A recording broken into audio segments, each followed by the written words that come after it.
하늘은 나의 보좌요 땅은 나의 발판이니 라고 하나님께서 오늘 말씀에 이렇게 얘기하십니다. 하늘은 내 보좌, 땅은 발판. 그러니까 인간의 시각과 관점에서 봤을 때 하늘과 땅의 모든 것에 충만한 권세자로서, 주권자로서 보좌에 앉아있는 그런 모습이 연상이 될 수 있는 것이죠. 사실 고대 근동에 보면 어떤 신상들이나 이런 것들을 거대하게 세워서 그 위용을 자랑하고 종교적 심상을 고취시키고 이러기도 했죠. 오늘날에도 그런 양상으로 어떤 신상들을 세우기도 하고 조각들을 만들어 내기도 합니다. 이런 이미지와 이런 문화에 그 당대 사람들, 이스라엘 백성들도 익숙해 있을 겁니다. 왜냐하면 고대 근동 문화 속에 그런 것들이 다 깃들어 있기 때문이죠. 사람들은 자신의 마음에 있는 것들을 무언가 형상화시켜서 의미를 찾고 구현해내고 뭔가 투영하고 또 투사해서 그것들을 통해서 뭔가 자신들의 원하는 바를 실현하기도 하고 뭔가 위안거리를 삼기도 합니다. 하나님은 이런 풍토 속에서 비유적으로 말씀하시기도 하고 그것이 또한 담고 있는 실제임을 말씀하고 계신 것이죠. 하늘은 나의 보좌며 땅은 나의 발판이다. 그것이 의미하는 것은 뭐냐? 너희들이 지은 곳에 내가 있는 것이 아니다 라는 것이죠. 이 땅의 역사와 세계를 주관하시는 하나님께서 나는 주권자로서 존재해 있고 내가 천지 만물을 창조하고 다스리는 자로서 존재해 있다. 그렇기 때문에 우리가 이어서 읽은 말씀이지만 반문하시는 거죠. 너희가 나를 위하여 무슨 집을 지으랴? 내가 안식할 처소가 어디랴? 이것은 반어법입니다. 너희가 나를 위해서 무슨 집을 짓겠냐? 너희가 지은 성전이 쉽게 말하면 나를 위한 거냐? 뭐 그 위용을 자랑하고 막 각색의 미석으로 꾸미고 금으로 뭐 치장을 하고 한다고 해서 그 성전이 사실 궁극적으로 나를 위한 거냐? 아니다 그 얘기죠. 다윗이 하나님의 성전을 짓기를 염원했지만 하나님은 다윗에게 내가 사람의 손으로 지은 집에 거하겠냐? 내가 그런 게 필요하겠냐? 라고 하셨죠. 그리고 네 후손이 지을 거다. 직접적으로는 솔로몬을 통해서 그것을 지을 것을 허락하신 것이지만 사실상 구속사적인 관점에서 봤을 때는 궁극적으로 하나님께서 친히 지으실 것인데 그 후손으로 명명된 다윗의 언약 속에 등장하는 다윗의 후손으로서의 그리스도 메시아를 의미하는 것이죠. 그런데 아이러니하게 예수님은 우리 눈에 보이는 가시적인 성전을 짓진 않았습니다. 오히려 예루살렘 성전이 무너질 것을 예언하셨죠. 그럼 어떤 성전을 지으시는 것이냐? 그리스도 예수 안에 있는 모든 사람들이 다 성전이 된다 그 얘기죠. 너희 몸은 하나님이 지으신 거룩한 성전이 된다. 누구든지 자유롭게 예수 그리스도 안에서 하나님을 믿고 하나님을 섬길 때 그 사람은 하나님이 함께 하시는, 하나님이 임재하시는 거룩하고 복된 성전이다. 아주 파격적이고 충격적인 얘기를 사실 하신 것이죠. 그렇기 때문에 이 안에 담긴 것은 하나님의 역사적 전망 속에, 하나님의 성취의 비전 속에 장차 이루어질 참된 성전이요 하나님의 자녀들의 회복을 바라보고 또 그것이 안 되는 이 상황, 이사야서 이 66장이 언급되고 있는 이 상황을 말씀하고 있는 것입니다. 하나님이 이 천지 만물을 다스리고 주관하신다는 것이 어떤 면에서는 불법을 행하고 이웃을 유린하고 자기의 쾌락과 탐욕 속에서 무법적으로 살아가는 사람들에게는 두려움과 공포의 요소가 될 수도 있습니다. 하나님은 심판자이시기 때문에. 그러나 하나님을 경외하고 약하고 부족하지만 하나님의 은혜를 갈망하고 하나님의 자비로우심과 긍휼하심을 믿는 자들에게는 참된 위로가 되고 든든함이 될 수 있는 역사를 가지고 있는 것이죠. 하나님의 안식은 인간과 관련되어 있습니다. 우리에게 나타내 주시는 안식. 하나님은 그 자체로 이미 안식 안에 거하시는 분입니다.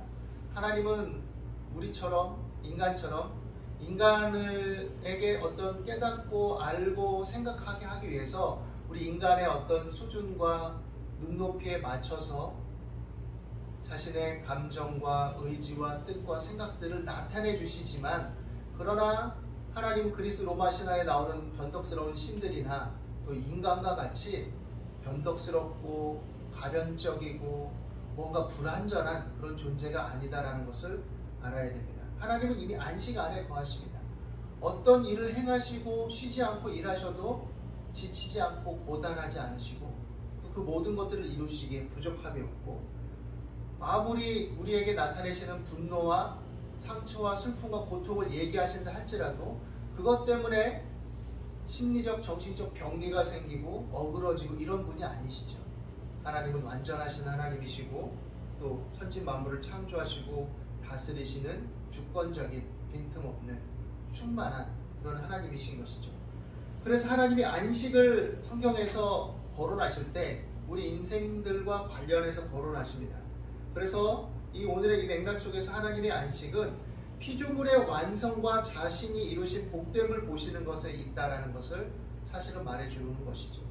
피조물들이 하나님 안에서 하나님의 형상을 회복하고 그 안에서 하나님이 이루신 복을 누리고 그 안에서 살아갈 때 하나님은 그 안에서 복되다, 좋다 라고 말씀하시고 그 안식을 공유하시고 함께 성취하기를 원하시는 것입니다.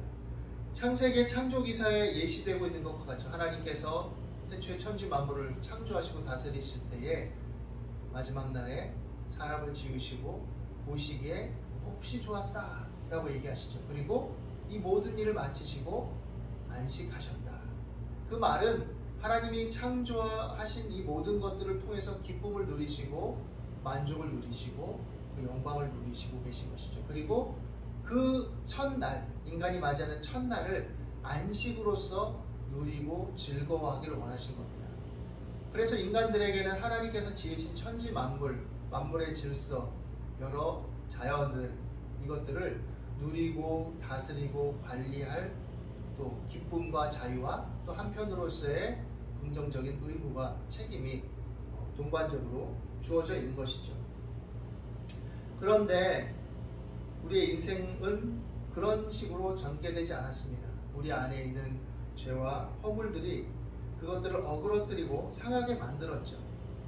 성경에서 죄, 인간이 죄인이다 라고 거론할 때 자칫 잘못하면 이 죄가 어떻게 보면 우리 인간을 막 옥죄고 너는 죄인이야 죄인이야 해서 늘 우울하고 불안하게 살게 만드는 그런 양상으로 사실은 인식되기 쉬운데, 사실 궁극적으로 죄를 계속 얘기하고 있고 인간의 죄성을 얘기하고 있지만 그것을 더 부각해서 강하게 얘기하고 또 강하게 하나님께 속하라고 요구하시는 이유는 거기에서 벗어날 때 진정한 자유와 하나님의 형상의 회복이 있기 때문이죠.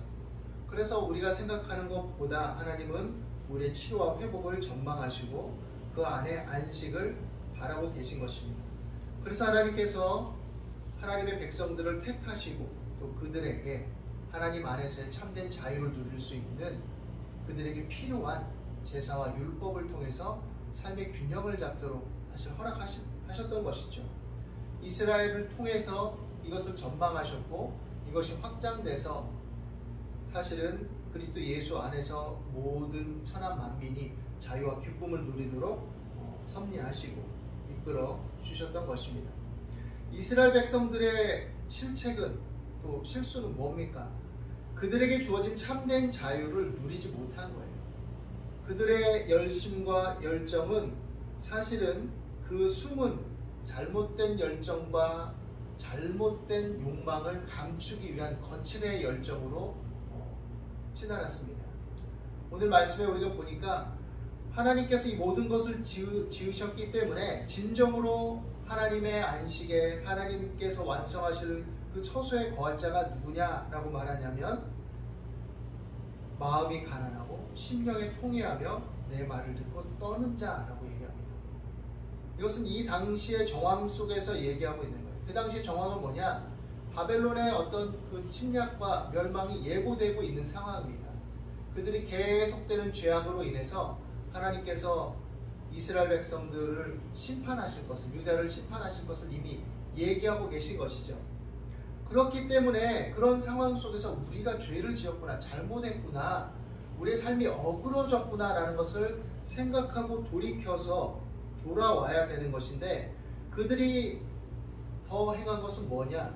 소를 잡아드리고 어린 양으로 제사를 드리고 분향하고 제사의 의식과 율법을 행했죠. 그러나 다른 한편으로는 우상에게도 겸하여 제사를 드리고, 또 그런 종교적인 어떤 외식과 행태와 달리 실제적인 삶은 하나님께서 모세를 통해 주신 율법의 율례들을 하나도 지키지 않는 삶이었어요.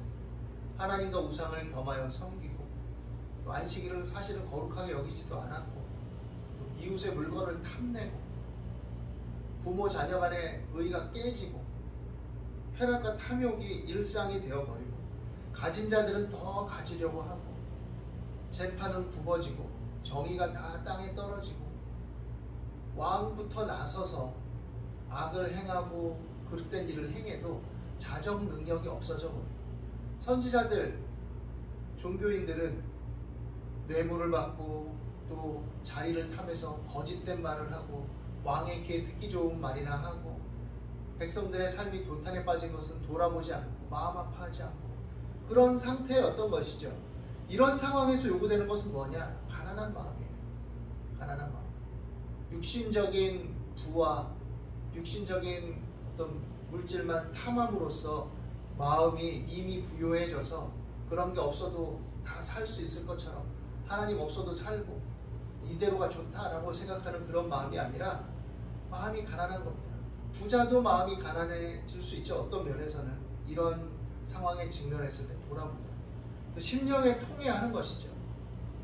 이런 현실과 작금의 상황 속에 나만 괜찮으면 돼가 아니라 주변을 돌아보면서 어떻게 이렇게 인륜이 땅에 떨어지고 상식과 도덕이 무너지고 하나님을 경외하는 도가 이렇게 유린되고 모욕을 당하고 있는가라고 생각할 수밖에 없는 거죠. 그러니 마음이 가난해지고 심령에 통해하고 하나님 말씀을 듣고 생각할 때 그 말씀에 비추어 사물과 현상과 사람들의 행태와 그 욕구의 행로들이, 가치관들이 보이니까 이거 어떻게 하면 좋습니까? 라고 떠는 마음이 생기는 거죠. 안타까운 마음, 아픈 마음이 생기는 거죠. 그런 사람에 대해서 하나님은 내가 돌보려니와 그들의 그 아픈 마음, 상처, 두려움, 떨림을 내가 위로하고 내가 돌보고 내가 붙들어 주겠다 라고 말씀하시는 거죠. 그렇지만 그런 마음도 없이 겉으로는 굉장히 종교적이고 종교적인 열정을 품고 신앙적으로 살아가는 것처럼 보이지만, 그러나 그들의 행태가 내용과 본질이 빠져 있을 때, 아무리 돈을 들여서 소를 잡아서 번제를 드리고, 아무리 열정적으로 어린 양으로 제사를 드리고 예물을 바치고 분향을 하고 찬송을 해도 그것은 우상에게 하는 것과 똑같고, 그냥 괜한 짐승의 피를 흘리는 것과 똑같고, 종교적 예법에 의하면 그거는 어린 양을 바치는 거나 그냥 율법에 금한 돼지의 피를 흘리는 거나 똑같다. 결국 너희들이 하는 짓은 나를 모욕하는 것이고, 너희들이 서로 사랑하고 서로 긍휼히 여기고 서로 불쌍히 여기지 않으면서 탐욕적으로 착취적으로 살면서, 그리고 그것을 누구나 부러워하고 동경하면서 성전에 들어와서는 그렇게 제사를 드린다고 했을 때 그것은 우상 숭배랑 똑같다. 허망한 짓이고 허탄한 짓이다 라고 얘기하죠. 그리고 그런 자들을 향해 말합니다. 자기의 길을 택하고 그 마음이 가증한 것을 기뻐하니까 나 또한 유혹을 그들에게 택하여 줄 것이다. 그들 앞에 유혹을 놓겠다는 거예요. 마음이 겸비하고 가난하고 말씀을 위해서 두려워 떠는 사람은 유혹이 그 앞에 놓여 있어도 그 유혹을 경계하고 피하고 또 싸우겠죠. 그러나 이미 가증한 것을 기뻐하는 사람은 유혹이 앞에 있어도 그것이 유혹인 줄 모릅니다. 분별이 없는 거예요. 그리고 오히려 그 유혹을 탐욕적으로 쾌락적으로 기뻐해서 선택하게 되는 것이죠. 그러니까 하나님이 그들은 그들의 죄로 인해서 넘어가도록 그렇게 놔두겠다는 겁니다. 그들을 건져주지 않고 그들이 원하는 대로 놔두겠다는 거예요. 그들이 추구하는 대로 내가 말리지 않고 내버려 두겠다는 거예요. 고집하니까. 그전에는 계속 하나님이 선지자들을 통해서 경고하고 계속 말씀하고 때로는 매를 들어 치기도 했지만 이젠 내버려 두겠다. 그리고 계속 그러다가 이제 더 큰 심판이 한 번에 몰려올 것을 예고하고 있는 것도 사실은 바벨론에 의해서 성전이 무너지고 그 행위의 열매로 그들이 수치를 당할 것을 사실은 예견하고 있는 겁니다. 그리고 그들에게 이렇게 임하게 하는 이유는 내가 불러도 대답하는 자가 없었기 때문이다. 하나님이 불러도 라고 얘기합니다. 그러면 안 된다. 너희가 그렇게 살면 안 된다. 그것은 하나님의 말씀에 벗어난 것이다. 그것은 너희가 서로 사랑하는 것이 아니고 서로 내어주는 것이다. 서로를 파괴하는 것이고 서로의 인격을 손상하는 것이고 너희 공동체가 자멸하는 길이다. 이것을 아무리 선지자를 통해서 외치고 불러오고 얘기하고 목이 터져라고 말해도 너희 중에 듣는 자가 답하는 자가 없었다라고 말씀하죠. 그리고는 나의 목전에서 버젓이 악을 행하였다는 것이죠. 하나님의 성전에 들어올 때 악을 묻힌 그대로, 악을 행한 손길 그대로, 악한 곳에 간 발걸음 그대로 왔다라는 거예요. 그래서 내가 기뻐하지 아니하는 것을 너희가 택하였기 때문에 이것이 너희들에게 다가올 것이다 라고 말하고 있는 것입니다. 사람이 자기의 욕심과 욕망대로 술술 풀리는 것을 축복이라고 여기는 것은 비극입니다. 비극이에요. 어린아이가 불인지 날카로운 것이 모르고 달려들 때 그것을 내버려두고 돌봄이 없다면 그 어린아이는 참 슬퍼요. 슬픈 거예요. 돌보는 이가 없는 거예요. 비극이에요. 그래서 온갖 병리가 생기고 상처도 생겨날 수 있는 것이죠. 고통이 생겨나고 위험에 처할 수 있고. 사람은 서로 돌아보는 존재입니다. 서로 돌아보는 존재. 하나님께서 우리에게 하나님의 말씀을 주시고 그 안에서 방종이 아닌 균형과 기준과 질서 속에 그 안에서의 참된 융통성과 생명력과 자유함을 누리라고 하시는 가이드라인을 주신 것은 그 안에서 우리 삶을 건강하게 설정해 나가라고 말씀하시는 겁니다. 인간은 기본적으로 안에 있는 욕동적인 존재예요. 우리 안에는 일종의 욕망들, 욕구들이 팽배해 있습니다.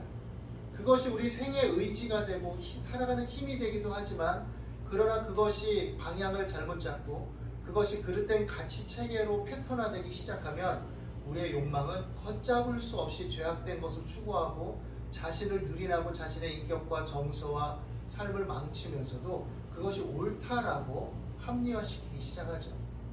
그래서 하나님의 말씀을 통해서 우리 자신을 돌아보는 것이고 정돈하는 것이고 되뇌이는 것입니다. 그래서 하나님의 말씀이 주어진 것은 우리를 구속하고 억압하고 압제하려는 것이 아니라 우리가 자유함 속에서 건강한 삶을 균형 있게 사는 지침으로 의미로 주신 거예요. 그리고 그것을 추구하며 살 때 우리 안에 있는 그릇된 욕망의 탈선들을 막아주는 역할을 할 수 있는 것이죠.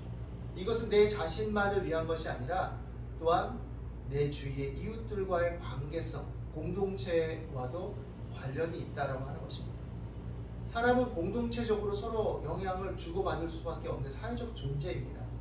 하나님께서는 한 사람의 어떤 그 존재의 이기성을 가지고 살라고 하지 않으셨어요. 가장 낮은 단위로는 남녀가 부부로서 연합돼서 서로 사랑하고 아끼고 돌보는 관계를 유지하고 그 속에서 태어난 자녀들과의 사랑의 유기적 관계 속에서 그 단위들이 사회적 관계를 형성해 나가고 그래서 서로 돌아보고 사랑하며 서로 격려하는 이 비전의 관계성 속에서 삶을 건강하게 창의적이고 창조적으로 이루어가기를 원하신 것이 하나님의 비전이지 서로 착취하고 공격하고 편가르는 게 하나님의 뜻에 있는 것은 아니란 얘기죠. 그렇기 때문에 그리스도인들은 특별히 서로 돌아봐야 됩니다. 서로 돌아보고 서로를 위해서 기도하고 사랑과 선행을 격려하고 잘못된 길을 가거나 들릇댈 때 그것에 대해서 아낌없이 권면해야 되죠. 막 가르치고 비난하는 게 하라는 얘기가 아니라 가서 안타깝게 또 사랑으로 또 친절하게 또 그 마음을 헤아리면서 혹시 내가 이렇게 상처되게 말하지 않을까 조심하면서 그렇지만 그 사람을 위해서 기도하고 아끼고 또 자상하게 얘기하고 신중하게 다가갈 때 그것이 그 사람을 위하는 것이죠. 하나님 우리에게 너희는 세상의 빛과 소금이라고 말씀하셨죠. 그것은 뭐냐? 그냥 나는 빛이야 하고 막 고개 뻣뻣이 들고 저거 안 믿는 것들 이러고 다니라는 얘기가 아니죠. 나는 소금이야. 그래서 소금은 좋은데 녹아지지 못해가지고 혼자만 짜가지고 그냥 입에 넣지 못할 쓰기 쓴 짠맛이 돼버려서 함께하지 못하는 그런 사람이 되라는 의미가 아닙니다. 소금은 녹아지고 스며들어서 모두에게 골고루 미칠 때 의미가 있고, 빛도 전체에 비춰서 어두운 곳이 없이 다 함께 동화될 때 의미가 있는 것이죠. 그리스도인들이 사랑과 선행을 격려하는 방법은 서로 기도하고 권면하는 형제의 우애됨 안에도 있지만, 또 일반적인 세상과 삶 속에서 자신의 삶을 통해서 자연스럽게 주변을 화목하게 하고, 또 갈등이 있는 곳에 유연함을 주고, 또 아픔과 상처가 있는 곳에 위로와 격려가 있게 하고, 그런 분위기를 조성해 나가고, 그렇게 하는 것이 하나님의 자녀됨의 삶인 것이죠. 유대 백성들은 이 북이스라엘이 자신들에게 교훈이 되어야 함에도 그렇지 못했고, 또 하나님의 율법과 제사로 언약한 민족이라는 자부심과 긍지는 가득했지만, 그와 다른 행보와 행실로 믿음의 공동체라고 하는, 오늘날로 말하면 우리 한 교회예요, 우리는 다 주 안에 하나예요 라고 떠들고 있지만, 그러나 서로 반목하고 서로 질시하고 서로 편가르고 서로의 자신의 이익만을 꾀하는 양상으로 치달은 그런 모습들을 보여준 것이죠. 하나님이 이것에 대해서 경고하는 겁니다. 그리고 그 안에서 그러한 작태들, 그런 현상들을 슬퍼하고 안타까워하고 기도하고 하나님 말씀을 붙들고 가는 자들에게 너희들은 내가 돌볼 것이다, 그러한 자들은 내가 돌볼 것이다 라고 약속하는 것이죠.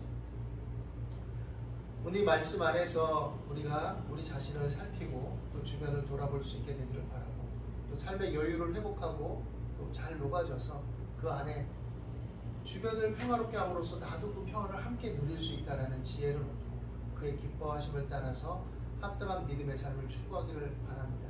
세상이 여러 가지로 힘겹고 각박해지고 이러다 보니 우리가 때로 비판적이 되고, 또 잘못에 대해서 우리가 서로 얘기할 수는 있겠죠. 저렇게 하면 안 돼 라고 얘기할 수도 있겠죠. 그러나 그것이 삶의 태도가 돼서 어딜 가든 날카롭고 비난하고 날이 서 있고 분쟁을 일으켜서는 안 되고, 서로 긍휼히 여기고 또 화평을 도모하고 다독이고 이런 삶이 되도록 더 힘써야 될 줄로 믿습니다. 그리고 그 안에서 우리가 믿음의 행보를 감당하고 이 세대와 사람과 상황을 분별하면서 하나님의 말씀을 인해서 또 떨고 고려하고 생각할 수 있는 그런 믿음의 생활들이 될 수 있기를 예수님의 이름으로 축원합니다. 기도하겠습니다. 하나님, 우리 안에 하나님의 성령으로 말미암은 화목하게 하는 소욕과 권세를 부어주시고, 또 그 안에서 믿음의 소망을 따라 살아가도록 인도하심을 믿습니다. 우리 지치고 고단한 몸과 마음을 어루만지시고 위로해 주셔서 하나님 안에 있는 자유함과 여유를 잃지 않게 하여 주시고, 또 이 세대를 본받지 말고 오직 마음을 새롭게 함으로 변화를 받아 하나님의 선하시고 기뻐하시고 온전하신 뜻을 따라 우리가 주어진 삶의 현장과 현실 속에 지금 이 자리에서 해야 할 것이 무엇인지, 또 어떤 삶을 추구해야 될 것인지를 생각하며 그 안에서 감사와 자유와 기쁨 속에 성실하게 전진해 나갈 수 있도록 인도하여 주옵소서. 각자의 초소에서 삶의 현장에서 분투하는 주의 자녀들을 돌보아 주시고 지치지 않게 하시고 위로하여 주시고 또 피할 길을 주시고 필요를 공급해 주시기를 간절히 바랍니다. 주의 은혜와 자비와 긍휼 속에 우리가 날마다 믿음으로 하나님의 돌보심을 체험하고 누리며 성취하며 증거하는 삶이 되도록 인도해 주옵소서. 감사와 찬송을 드리며 예수 그리스도 이름으로 기도드립니다.